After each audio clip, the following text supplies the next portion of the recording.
6 फरवरी 2023। ये दिन तुर्की के लिए काल बनकर सामने आया। तुर्की के साथ साथ 4 देश लेबनान, सीरिया और इजराइल, जहां भूकंप की 7.8 तीव्रता मापी गई।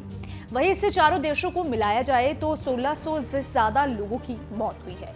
इन चारों में से सबसे ज्यादा नुकसान तुर्की में हुआ।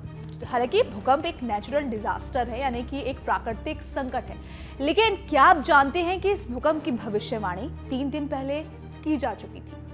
जी हाँ, नीदरलैंड के रहने वाले फ्रैंक होगरबिट्स ने इसकी भविष्यवाणी की थी।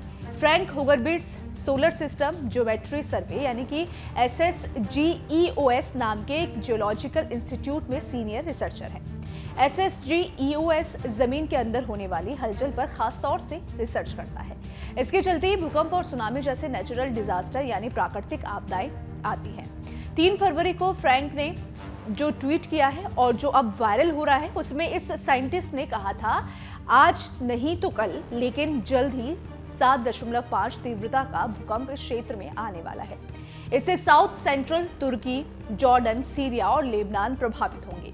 सोमवार को जब फ्रैंक का ट्वीट वायरल हुआ तो इसी सेक्टर से जुड़े एक और साइंटिस्ट ने कहा, ये साइंटिस्ट यानी फ्रैंक होगरबिट्स चंद्रमा और ग्रहों को आधार बनाकर भविष्यवाणी करते हैं। कई बार उनका प्रेडिक्शन गलत भी साबित हुआ है।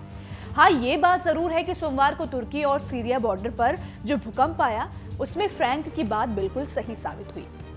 खास बात यह भी है कि फ्रैंक ने सोमवार को फिर कहा कि इतने बड़े भूकंप के बाद जो आफ्टर शॉक्स यानी कि बड़े भूकंप के बाद आने वाले कम तीव्रता के झटके वो भी आएंगे, वो 4 से 5 तीव्रता के होंगे। उनकी ये बात भी सटीक साबित हुई। खुद तुर्की सरकार ने माना है कि इसी तीव्रता के 67 आफ्टर शॉक्स भी आ चुके हैं। खुद तुर्की सरकार ने माना है कि इसी तीव्रता के 6 आफ्टर शॉक्स भी आ चुके हैं। वहीं तुर्की के कई इलाकों में पारा शून्य से नीचे चला गया है और यहां कड़ाके की सर्दी पड़ रही है। एयरपोर्ट के रनवे डैमेज हो चुके हैं, लिहाजा तुर्की सरकार और दुनिया के कई देशों के लिए यहां राहत सामग्री भेजना भी मुश्किल हो रहा है। जब भूकंप आया तो उस वक्त भी तुर्की के कई हिस्सों में जबरदस्त बर्फबारी हो रही थी। इसके बाद फौरन बारिश भी शुरू हो गई।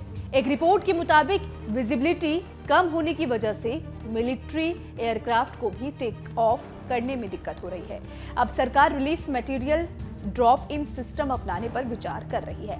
इसके तहत एयरक्राफ्ट या हेलीकॉप्टर से जरूरी राहत सामग्री सीधे प्रभावित इलाकों में कम ऊंचाई से गिराई जाएगी और नीचे मौजूदा जो है अमला इसे कलेक्ट करके जरूरतमंद लोगों तक पहुंचाएगा।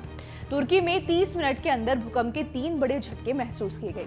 पहला भूकंप का जो केंद्र है तुर्की के कहरामन मारस प्रांत के गाजियान्टेप शहर से 30 किलोमीटर दूर और जमीन से करीब 24 किलोमीटर नीचे था। हालांकि इस भूकंप में काफी हद तक इस भूकंप ने तबाही मचाई और करीब 1300 लोग तुर्की में मारे गए। देखिए, इस पर आप क्या सोचते हैं? जो भविष्यवाणी यहाँ पे की गई थी, क्या उसे यहाँ पे सीरियसली लेना चाहिए था या फिर नहीं? आप इस पर क्या सोचते हैं? आपके क्या विचार हैं? अपने विचार हमें कमेंट सेक्शन में जरूर बताइएगा। वीडियो पसंद आए तो वीडियो को लाइक शेयर करना बिल्कुल भी मत भूलिएगा। धन्यवाद।